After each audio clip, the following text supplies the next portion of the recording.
Welcome to the ProTicker Deep Dive. Today, we are analyzing what might be the single most important inflection point in the equity market right now. That's right, we're talking about the small cap revival, specifically focusing on the Russell 2000 index as we close out 2025. For a whole generation of investors, small caps have been that investment that always promised big returns but just, failed to deliver. Yeah, for nearly 15 years now, the Russell 2000 has been like that promising rookie who's just permanently stuck on the practice squad. Exactly. It's consistently lagged the S&P 500, losing market share year after year, mostly because of the relentless, just dominating performance of the mega cap tech stars. And that history of underperformance, that's really the core of our deep dive today.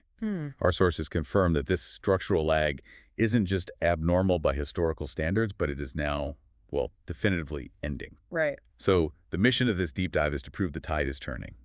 The question for you, the listener, is no longer if small caps will outperform large caps. It's whether you're ready for this potentially multi-year re-rating cycle that's being driven by falling interest rates, explosive earnings expectations, and a genuine rotation out of that crowded mega cap trade. And we don't have to wait for proof either. The early signals are already in. Let's look at the numbers. Okay, so looking at the metrics as of October 2025, the Russell 2000 is up a respectable 10% year to date. And the S&P 500 is still leading at, what, roughly 13%? It is, but here is the nugget you need to focus on. Small caps delivered superior gains in the third quarter alone. That Q3 outperformance is the tell. It's the signal. It's the signal. It reflects a fundamental market structure shift where money is starting to flow back to the neglected segment of the market. Okay, let's unpack that abnormally long drought first. Okay. Because you mentioned 15 years of lag, and it feels unprecedented. What does history tell us about the typical duration of these large cap versus small cap cycles? It is absolutely abnormal. When we look at the past 50 years of data, these cycles of dominance, they tend to last about 11 years on average. 11 years. So the current run, where the Russell 1000, the large cap index, has been consistently crushing the Russell 2000 since, 2011, is now entering its 14th year. So we're way past the average. Way past. This extended duration strongly suggests we are not just near the end, but possibly in the very final innings of that large cap dominance cycle.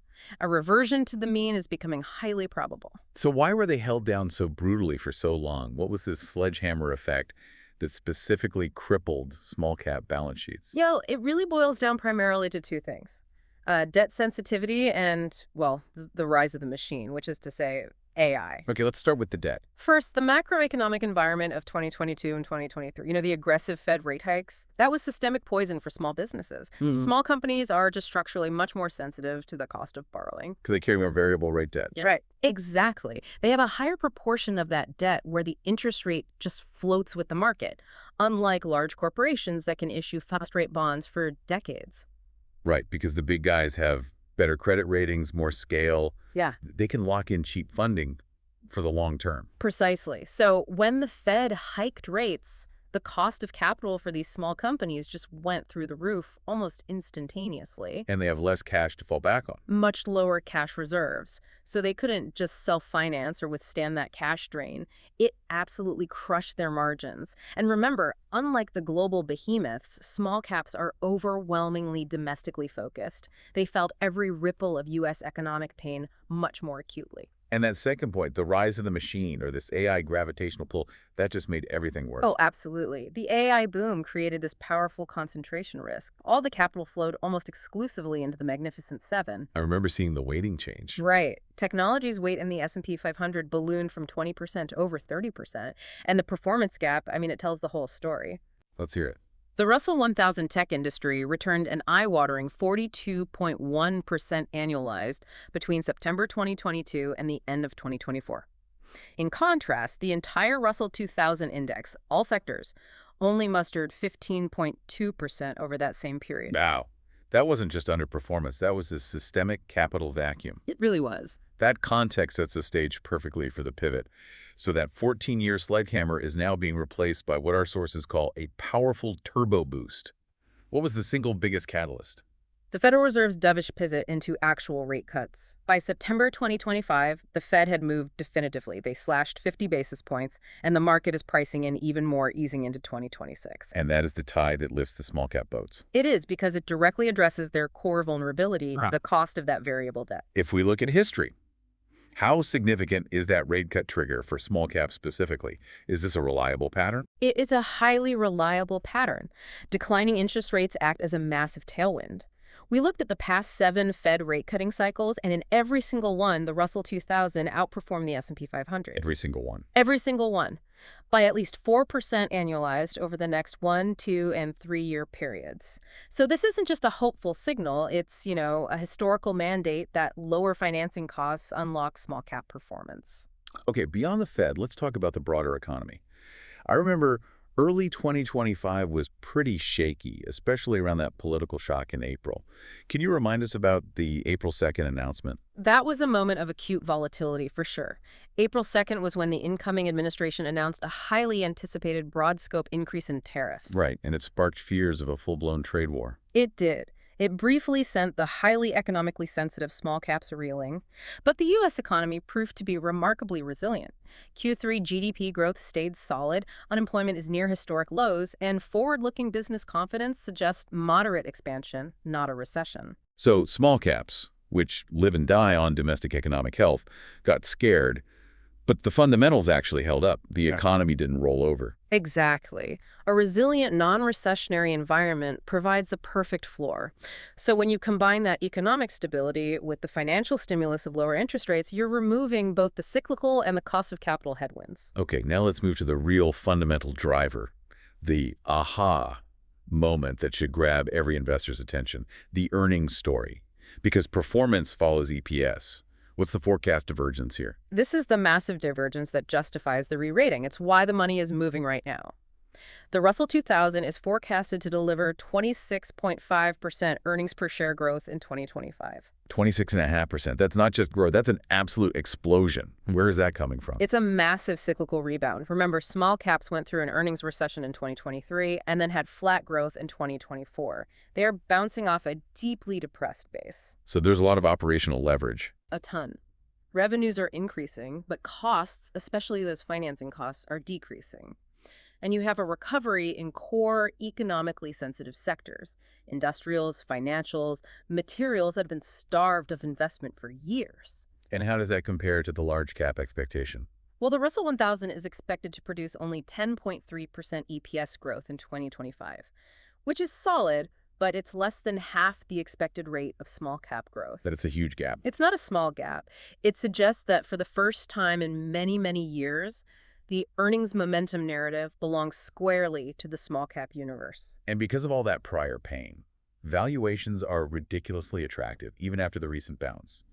If they're trading at the 15th percentile of their historical multiples, why aren't we seeing massive activist investors just piling in already? That's a fair challenge. The reason the PE ratio stayed so low for so long was the fear that the financing environment would never normalize. High rates made these stocks into valuation traps. Why buy something cheap if it's just going to stay cheap? Right. Why buy a cheap stock that faces continuous financing distress? The moment the Fed cut rates, that fear was removed. So now, these low valuations, especially in the Russell 2000 Value Index, look like genuine opportunities, not traps. And cheaper financing combined with cheap valuations, that just lights a fire under M&A activity. Is that what we're seeing in 2025? We are. It is roaring back. In October, M&A deal value soared 146.5% year over year. Whoa, but hold on. 146% surge is huge. Is that driven by mega deals, two massive tech companies merging, which would skew the metric, or are small caps really the target? That's an essential nuance to make. While large deals contribute, the momentum is definitively shifting to the small and mid-cap space, and there's one simple reason for that. Let me guess. Private equity. $3 trillion in private equity dry powder just sitting on the sidelines. They have to deploy that capital, and now they have the 2 necessary ingredients: attractive targets, cheap small caps, and cheaper financing to leverage those deals. So these undervalued small companies are prime acquisition targets. Exactly, and that translates directly into acquisition premiums for shareholders. We also have regulatory tailwinds now. The new administration has signaled support through tax cuts and deregulation. How does that specifically benefit small caps? It's a direct benefit because small caps are so domestically focused. Tax cuts, deregulation, they reduce the friction and compliance costs of operating in the U.S. And the focus on onshoring and reshoring manufacturing really helps the smaller industrial and material companies in the domestic supply chain. Okay, so the fundamentals are solid. Let's look at the market dynamics. Is the rotation just a theory, or do the technical charts confirm that the money is actually moving? The money is moving, the rotation is real. If you look at Q2 and Q3 of 2025 combined, the Russell 2000 returned 21.9%, actually slightly outpacing the Russell 1000's 20%. But the most convincing part you told me is the breadth of that rally. What do you mean by breadth? I mean that the gains are widely distributed across sectors. It indicates systemic health, not just one lucky winner. In the Russell 2000, all 11 industries were positive across Q2 and Q3. All 11. All 11. And you had industrials, financials, materials, and healthcare as the major leaders. Now contrast that with the Russell 1000. Let me guess, it was all tech. Pretty much. Yeah. Only tech at 41.6% and consumer discretionary at 20.3% materially outperformed. If you removed those two concentrated sectors, the R1000 rally looks very, very thin. The small cap move has real breadth. So let's talk charts. We know the index surged from the April 8th low, but what are the definitive technical signals that confirm this is a real trend change? Well, the R2000 surged almost 40% from that April 8th low, which proves its agility. But more importantly, we saw two major technical events. First, the index broke out above significant resistance levels from 2021 and 2022. And that had been a ceiling for years. A hard ceiling. Punching through it in late Q3 signals a structural change. Second, you have to look at the relative strength ratio. Okay, for listeners who aren't staring at charts all day, what exactly is that ratio, the R2000 over the R1000, and why is it so important now? Think of it like a tug-of-war meter between small caps and large caps. When the line is trending down, large caps are winning. And this line had been in a multi-year downtrend. The big guys were winning the tug-of-war continuously. Exactly. Back in April, that ratio decisively broke the downtrend line and has been in a confirmed uptrend ever since. This is the classic technical signature for the start of a rotation trade. Capital is actively flowing out of the large cap bucket and into the small cap bucket. Okay, we need to introduce a crucial caveat here before we get too excited. Is this rally being driven by quality companies, or is it just speculative momentum? This is probably the most important discernment an investor has to make right now. There is a high speculative element. How high? The data shows that the unprofitable stocks within the R2000 are up a staggering 55% year to date. Contrast that with the profitable R2000 stocks, which are up only 8%. Wow, that is a colossal gap. It suggests the market is treating the high-risk, negative cash flow names as lottery tickets, just hoping lower rates will save them. Exactly. This is the animal spirits part of the rally. And we can see the difference when we look at the S&P Small Cap 600 index. That index has a quality filter. Companies must show positive earnings, and it has lagged significantly. It's up only 1.8% YTD. So that raises a big question. Is this a sustainable structural rally or just speculative fervor waiting to crash? And the answer depends entirely on your stock selection. Which brings us directly to navigating the bumps. This opportunity is compelling, but it's clearly not a one-way street. What are the primary risks that could derail this whole thesis? The number one risk is those optimistic earnings forecasts. Analysts expect 26.5% EPS growth. Those are aggressive targets.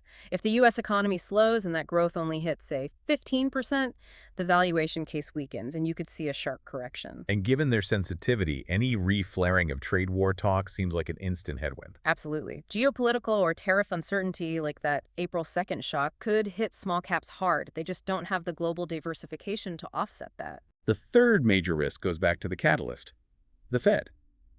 If the whole thesis depends on lower rates, a surprise inflation spike would be catastrophic, wouldn't it? It would, correct. If inflation reaccelerates and forces the Fed to pause, or worst case, reverse its rate cuts, the entire narrative changes instantly. That turbo boost vanishes and the sledgehammer comes right back. And finally, we have to talk about liquidity. What does that mean for an investor who might need to sell in a hurry? Right. Small caps are just inherently less liquid than mega caps. In a market stress scenario, if there's forced selling, the bid-ask spreads widen significantly. Meaning you get a much worse price. You get a much worse price. You have substantial slippage. They are far more volatile. Investors pursuing this trade have to have a higher risk tolerance and fundamentally be comfortable enduring a 15% drawdown without panicking. That volatility is just baked into the asset class. So let's bring this all together. What's the final synthesis of this deep dive? The core conclusion is that the small cap revival is fundamentally a market correction. It's a strong reversion toward historical norms after an abnormally extended large cap cycle. The alignment of falling rates, discounted valuations, explosive earnings, and M&A tailwinds is powerful. And the technicals confirm the rotation has already started. So for investors with, say, a 3 to 5 year time horizon and the stomach for that volatility, the opportunity seems compelling. But the key takeaway, especially with that speculative element, has to be prudent selection. Yes. Don't just chase the momentum and the unprofitable lottery tickets that are driving those huge 55% gains. Instead, for a more sustainable path, focus your research on the profitable small cap names. Maybe use the S&P Small Cap 600 as a quality benchmark to ensure you capture the earnings power, not just the speculation. See you all in the next Pro Ticker Deep Dive.